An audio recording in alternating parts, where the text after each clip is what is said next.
Kaakati ekigambo omulongo kiggwayo nti omulongoofu oba omulongoosa mikisa.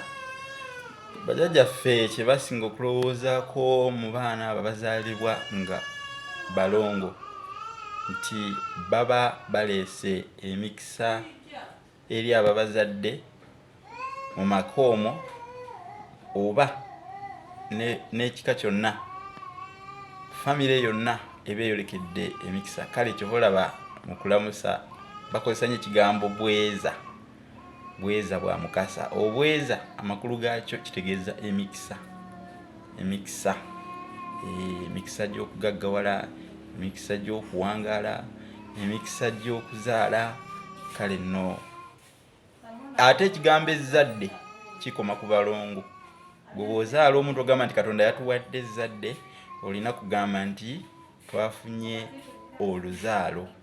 Oluzaalo abeera mwana omu, ezzadde liba lya balongo. Naye ennaku zino kifuuse kya jjenjeero nnyo. Lyaga Katonda yabawadde ezzadde naye nga baazadde omwana omu. Kaakati ekyo tutereezeemu, ezzadde liba lya balongo, oluzaalo luba lwa mwana atya omu. Okitegedde? Neeyanziza. Mwebale nnyo, mwebalire ddala.